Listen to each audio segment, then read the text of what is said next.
की ठीक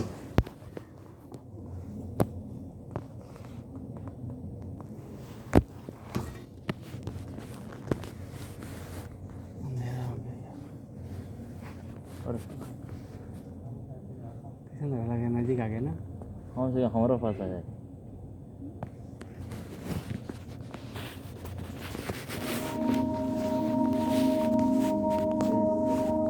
पीछे से ठीक दिख जाओ, पीछे से है ना, सब तरफ लोग 400 वर्ष पहले गणित और खगोल विज्ञान के एक मध्यम आयु के प्रतिभाशाली प्राध्यापक ने अपने हाथों से बनाए दूरबीन से पहली बार आसमान की ओर देखा।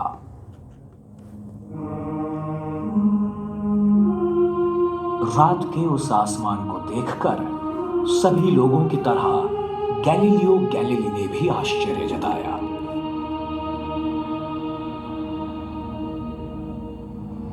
उन्हें लगा शायद उन्हें चांद तारों का और बेहतरीन नजारा होता।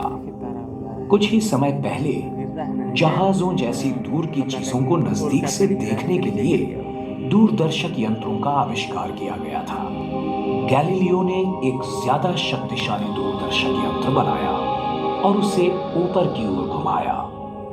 क्या वो दूरबीन उन्हें विश्व की वो चीजें दिखा पाई जो खाली आंखें नहीं देख पाती?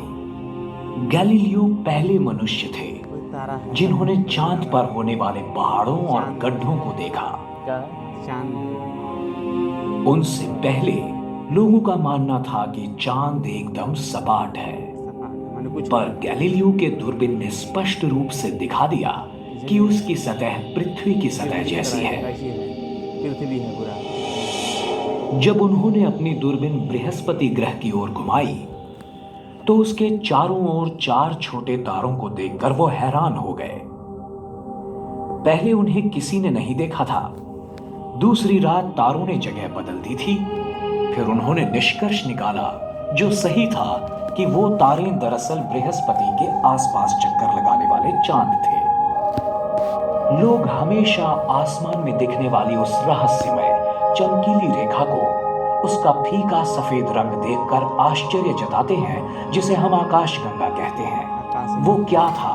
क्या गैलीलियो शायद ये ढूंढ निकाल सका? वो अनगिनत तारों से बनाया गया था जो इतने फीके थे कि दूरबीन के बिना उन्हें देखना मुश्किल था।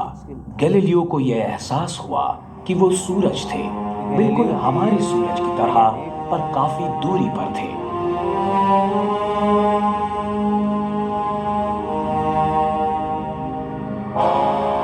आज हमने विशाल दूरबीनों की रचना की है, जिससे हम गैलीलियो की दूरबीन से कहीं ज्यादा प्रतिशत दूरी पर देख सकते हैं। ये फोटो हमारे सबसे बेहतरीन दूरबीन से लिया गया है, पर यह पृथ्वी नहीं है। ये अंतराल है जहां बादल, प्रदूषण या वातावरण दृश्य में बाधा नहीं डालता। यह है हबल स्पेस टेलीस्कोप। इससे हमने विश्व की कई विस्मयकारक चीजों को देखा है। हमारे तंत्र ज्ञान की सहायता से हम गैलीलियो से ज्यादा चीजें जान सकते हैं, लेकिन कुछ महान सवाल रह ही जाते हैं कि विश्व की निर्मिति कैसे हुई, वो कितना बड़ा है, कितने तारे हैं आसमान में, विश्व का भविष्य क्या होगा। वैज्ञानिकों का यह मानना है कि उन्होंने इनमें से कुछ सवालों को हल कर दिया है, पर कुछ अब भी बाकी हैं। ये विश्व सभी रहस्यों में से सबसे महान रहस्य है, और जैसे जैसे हम उसके राज खोलते जाएंगे, वैसे नए आविष्कार सामने आ जाएंगे।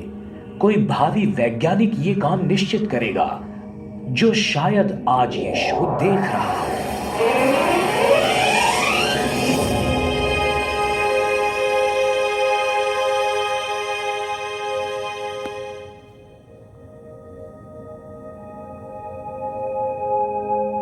आज के विज्ञान का अनुमान है कि विश्व की आयु लगभग 14 अरब वर्ष है।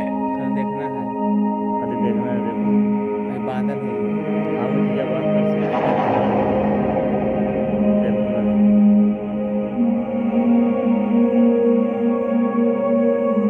आज तक मिली जानकारी के अनुसार जो भी चीजें अस्तित्व में हैं, उन सभी को ये समेट लेता है। अति सूक्ष्म परमाणु से लेकर पूरी पृथ्वी तक, सूरज और अन्य ग्रहों से लेकर लाखों करोड़ों तारों और अरबों आकाश गंगाओं तक, हर जगह हर चीज में है ये विश्व एक न सुलझने वाले रहस्य की तरह है। मानवीय इतिहास में घटी आश्चर्यजनक घटनाओं का स्रोत है ये। पिछले कई युगों में हम में से कुछ विद्वान व्यक्तियों ने विश्व के रूप के बारे में कई सिद्धांत पेश किए हैं, अपने पूर्वजों की कल्पनाओं को विस्तृत रूप देकर। सब कहाँ थी जीजा? कहाँ है सब? आज के विश्व की ये कहानी गतकाल के उन महान खगोल वैज्ञानिकों को शायद अजीब लगेगी, जैसे भारत के विश्वामित्र, ग्रीस के टॉलेमी, भारत के आर्यभट्ट, पोलैंड के कोपरनिकस और इटली के गैलीलियो।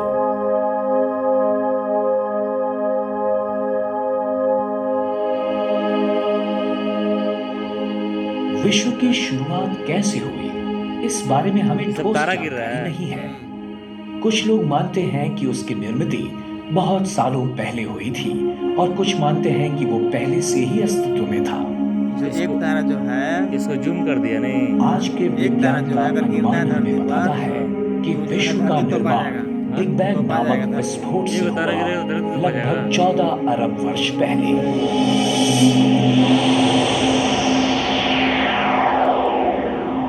ऐसा होता है? क्या हो रहा है?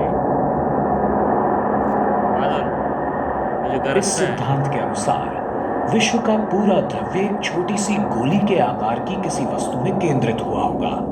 अचानक किसी कारणवश उसमें धमाका हुआ और एक विश्व का निर्माण हुआ, जो भयंकर तप्त और बढ़ते हुए आकार का था, जो बाद में धीरे धीरे ठंडा हो गया।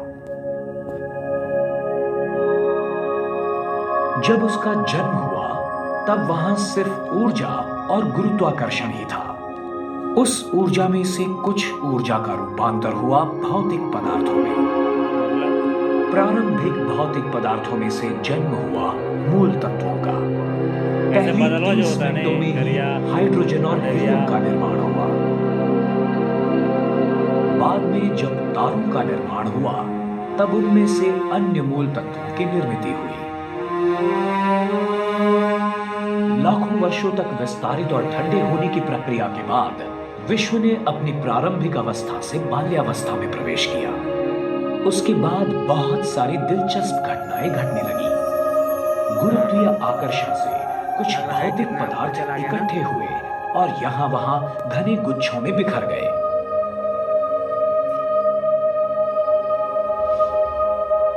ये वायु और धूल से भरे गुच्छे अंत में ढह गए और आकाश गंगाओं में बदल गए। आकाश गंगाओं के हाइड्रोजन और हीलियम वायु बिखरकर उनमें से छोटे बादल बन गए। इन बादलों में से आकाश गंगाओं के पहले तारों का जन्म हुआ। शुरुआत में निर्माण हुए बहुतांश तारे अति विशाल थे, पर कुछ लाख वर्षों तक ही वो टिक पाए। फिर उनका विस्फोट हुआ, प्रलयंकर धमाकों में, जिन्हें सुपरनोवा के नाम से जाना जाता है। जीवन के लिए आवश्यक मूल तत्वों का निर्माण इन विशाल तारों के आंतरिक भाग में हुआ। जब उनका विस्फोट हुआ, तब ये मूल तत्व आंतरतारकीय अवकाश की कड़ी शीतलता में फेंके गए।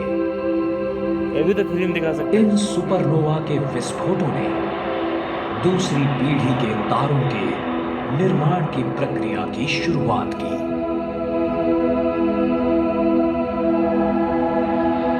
जब तक विश्व की आयु कुछ अरब वर्षों की हुई, तब तक विश्व बहुत जटिल बन चुका था।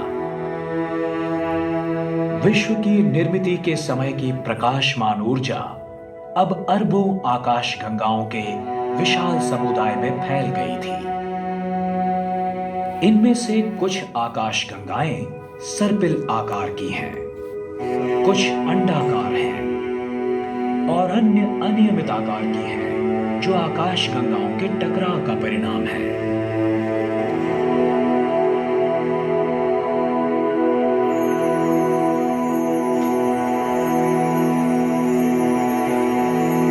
तारों की कई पीढ़ियों ने एक के बाद एक जन्म लिया। जीवन के लिए आवश्यक कार्बन, ऑक्सीजन और लोह जैसे मूल तत्वों की निर्मित की गई। अंततः उनका नाश हुआ। जैसे जैसे विश्व लाख वर्षों में आकारमान में बढ़ता गया, वैसे वैसे वो पतला और विरल और ज्यादा ठंडा होता चला गया। सैकड़ों वर्षों पहले हमारा ये मानना था कि पृथ्वी ही विश्व का केंद्र है। बाद में विज्ञान ने यह साबित किया कि हमारा ग्रह और अन्य ग्रह दरअसल सूरज की परिक्रमा करते हैं। आज हम जान चुके हैं कि सूरज खुद एक तारा है, उन 4000 लाख तारों में से जिनसे आकाशगंगा बनती है। पर हमारी आकाशगंगा जो अनगिनत तारों से बनी है, वो भी छोटी लगती है जब हमें ये महसूस होता है कि वो भी विश्व की अनगिनत आकाशगंगाओं में से केवल एक ही है। हमारी इस आकाशगंगा का निर्माण अरबों वर्षों पहले एक बड़े धमाके के बाद हुआ। मतलब अंदाजन 13.2 अरब वर्ष पहले। उसके सबसे प्राचीन तारों की आयु अंदाजन 10 अरब वर्ष है और सबसे नए तारे कुछ करोड़ों वर्ष की आयु के हैं। वास्तव में छोटे तारों का जन्म हर दिन होते ही रहता है। हमारा सूरज मध्यम आयु का तारा है। उसकी आयु है 4.5 अरब वर्ष। वायु और धूल से भरे एक बादल से उसका जन्म हुआ, जिसे हम सोलार नेबुला के नाम से जानते हैं। एक विस्फोटक तारे की मृत्यु हुई और उसमें से सूरज का जन्म हुआ। एक विनाश होते तारे के विस्फोट से निकले कंपन लहरों से सौर मंडल की निर्मित की शुरुआत हुई। उस बादल से निकले वायु और धूल की अधिकांश मात्रा से सूरज की निर्मित हुई और थोड़ी सी धूल और वायु इकट्ठी होकर सूरज के चारों ओर से छल्लों का तथा मलबे का निर्माण हुआ। इन छल्लों का बहुतांश द्रव्य इकट्ठा होकर उनमें से बुध, शुक्र, पृथ्वी, मंगल, गुरु, शनि, यूरेनस, नेपच्यून जैसे ग्रहों का निर्माण हुआ। द्रव्य के कुछ बचे कणों से प्लूटो जैसे छोटे ग्रह, ग्रहिका और धूमकेतु बने।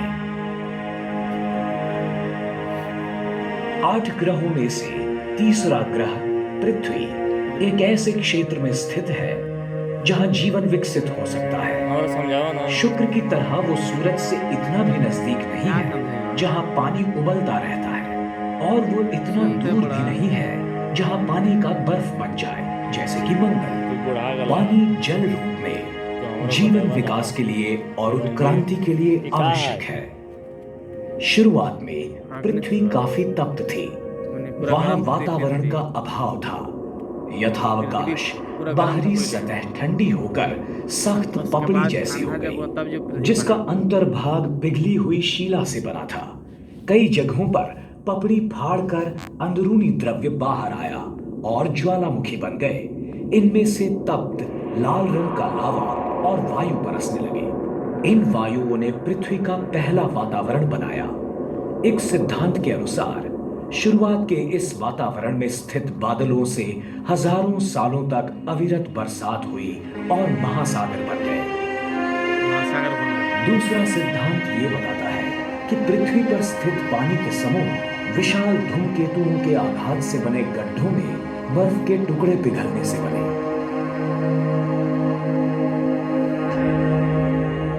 अगर आप हमारे ग्रह का जन्म आसमान से देखते तो नजारा कुछ इस तरह का होता। तकरीबन 4.5 अरब वर्षों पहले सूर्यमंडल के घनीभूत होने की प्रक्रिया शुरू हुई। 2000 करोड़ वर्षों के बाद पृथ्वी का निर्माण हुआ। 3000 लाख वर्षों बाद पृथ्वी पर वातावरण और महासागर बन गए। फिर 5000 लाख वर्ष बीत गए और नीले हरे रंग के शैवाल के रूप में जीवन के आदिम रूप प्रकट हुए। 5000 लाख वर्ष और बीत गए और जीवाणु तथा वनस्पति अस्तित्व में आए। उसके बाद करोड़ों वर्षों की कालावधि के दरमियान अधिक से अधिक जटिल जीवों का निर्माण होता रहा, पहले समुद्र में और बाद में जमीन पर।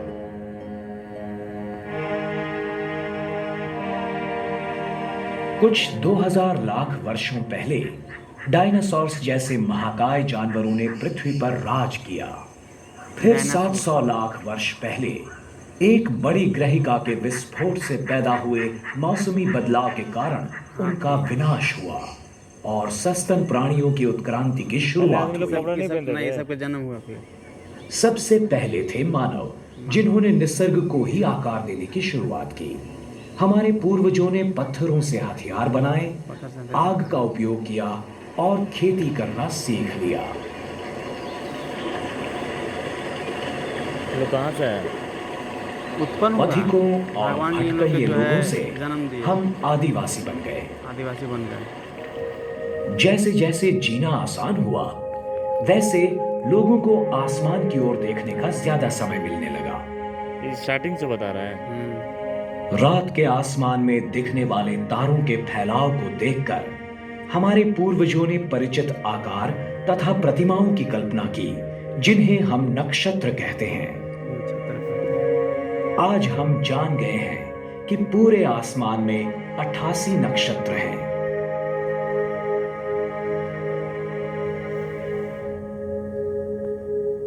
इनमें से 12 राशि चक्रीय नक्षत्र हैं। एक साथ देखें तो उनका आकार आसमान में एक पट्टे की तरह दिखता है। सूरज, चांद और ग्रह इस राशि चक्र के पट्टे से गुजरते हैं, ऐसा आभास होता है।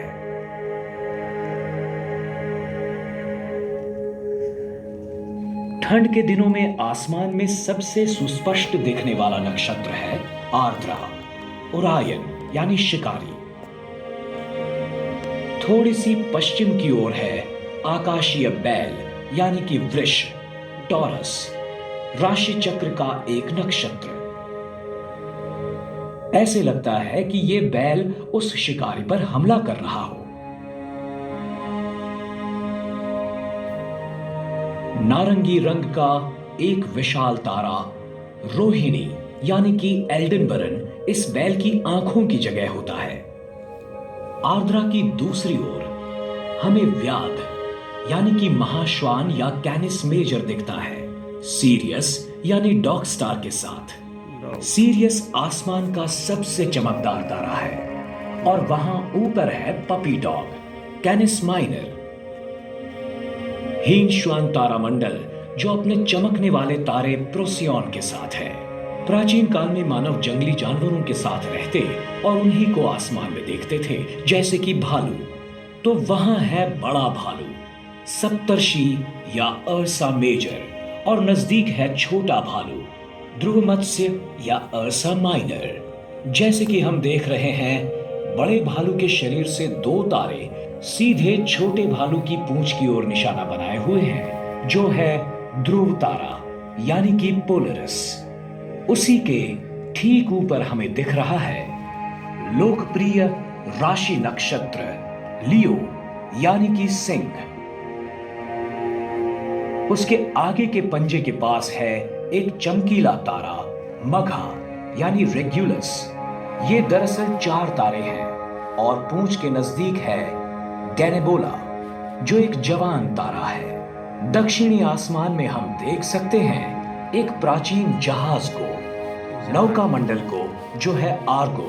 हमने इस जहाज को 3 नक्षत्रों में बांट दिया है। इस प्राचीन जहाज के पाल को कहते हैं वेला, इसका पिछला हिस्सा पपीज, और नौतल को कहते हैं करीना।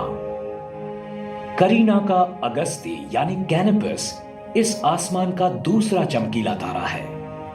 अगस्ती का उपयोग नौका परिवहन में दिशा दर्शक के रूप में किया जाता है।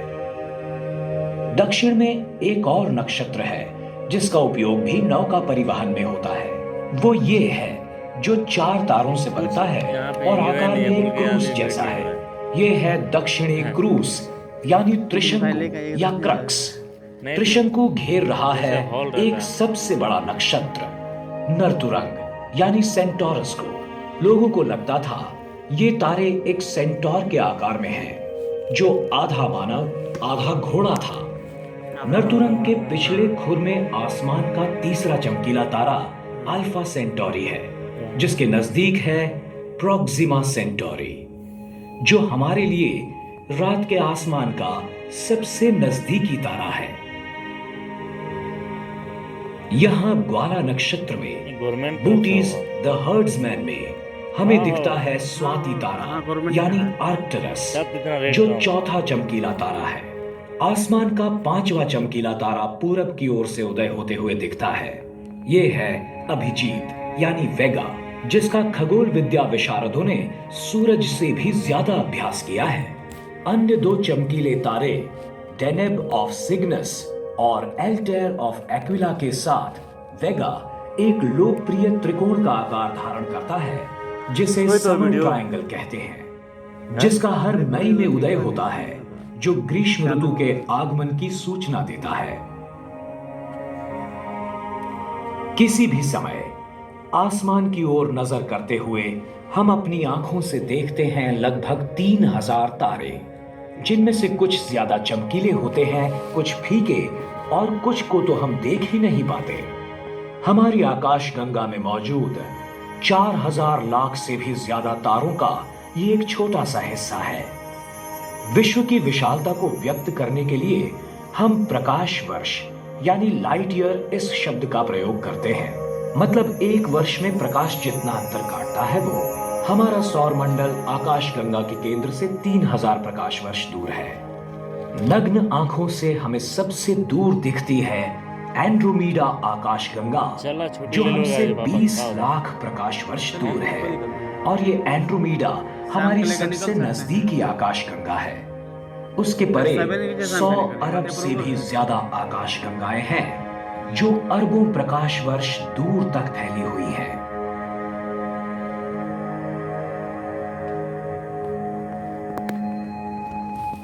हमने हजारों वर्षों तक विश्व का निरीक्षण करके उसे फोन समझने रहेगा, की आराम से कोशिश वीडियो की है। करेंगे, आराम से बात करेंगे।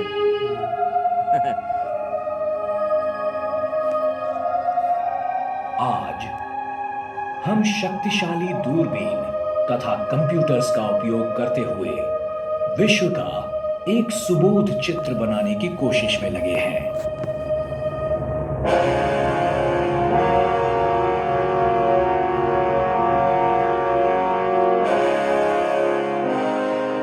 हमें एक सवाल हमेशा आकर्षित करता है, क्या दूर वहां पर जीवन है? लग रहा है कि तू दिया। कुछ आसमान निरीक्षक सिर्फ उस अलौकिक प्राणी मात्रों की खोज में डूबे रहते हैं। हाल ही में हमने ये खोज लगाई बड़ा है दिखता है ना। कि कई तारों की अपनी ग्रहमालाएं हैं।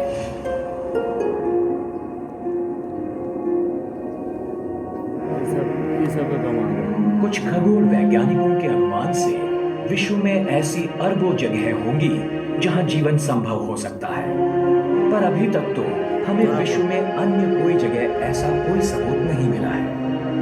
अब तक गिर गया है ना।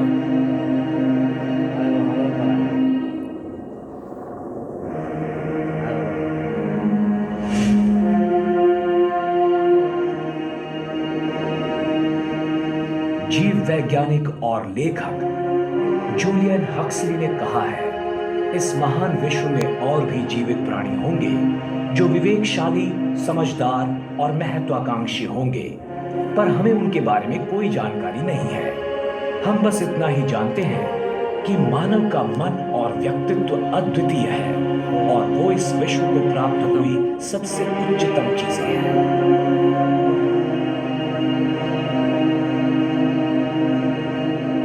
हक्सली ने कहा, मानव इसी वास्तविकता की प्रक्रिया है जिसमें और जिसके माध्यम से वैश्विक प्रक्रिया जागृत हो गई है और स्वयं को सम्मिलित करने लगी है। यानी कि विश्व हमारे बिना अस्तित्व में नहीं रह सकता। और लेबर 10 जो भी हमारे सामने प्रतीत हो रहा है, हम उसमें स्वेच्छा से शामिल हुए हैं।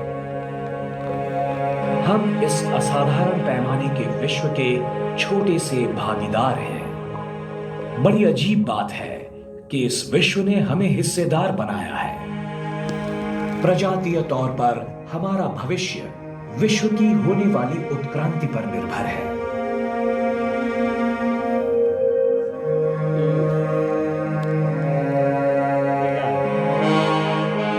पृथ्वी पृथ्वी आने जहाँ वाली देखा तो सदियों में पानी हो, जहाँ पृथ्वी जाओ का तो जमीन हो। ऋतुमान काफी मात्रा में बदलने की संभावना है।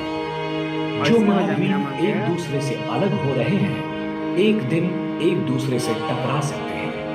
इस टकराव जितना में दिखा तो खाली पानी पुराने हवा। पर्वत नष्ट और होकर उजर उजर दिखा था नए ना, उभर सकते वही हैं। जमीन हवा खाली। एक डायनासोर्स के देखिए समय भारत जैसा का नक्शा हुआ में देखा था, हुआ। वैसे ही एक विश्व बड़ी का ग्रहिका नक्शा होगा, पृथ्वी विश्व पर का गिर नक्शा सकती होगा। है। तारा कुछ नजदीकी तारों का नाश होगा तो कुछ नए तारे जन्म ले सकते हैं।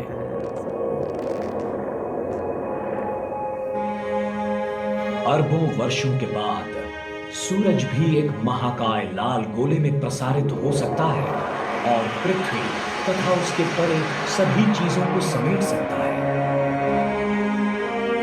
समय ऐसा आएगा हाँ कुछ खगोल वैज्ञानिकों फिर ने धरती जो सिद्धांत रचा तपेगा। था कि हमारे बढ़ने वाले विश्व की गति में बाधा आ सकती है, वो रुक सकता है और वो डह भी सकता है।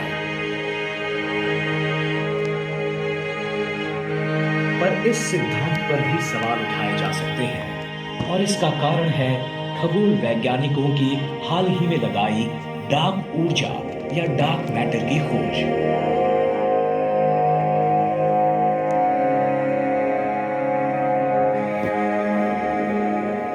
वो डार्क मैटर क्या है, इसके बारे में हमें सही जानकारी तो नहीं है, पर हम इतना जानते हैं कि विश्व का बड़ा हिस्सा इनसे बनता है और ये साबित करती है कि विश्व केवल आकार में नहीं बढ़ सही चीज है, रहा, गलत चीज बल्कि है। उसकी गति भी तेज हो रही है। सब तारा हो दिखा था, जितना हो सब तारा हो।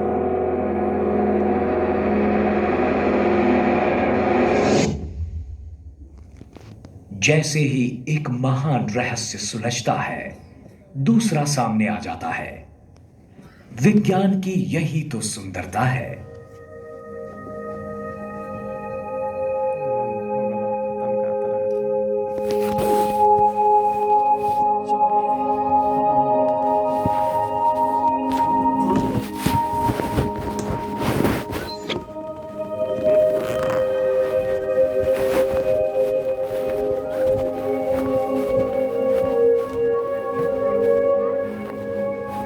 चलो चलो थोडं बोलायला ये ना इथं जगह आहे ना कोण देखाव करतो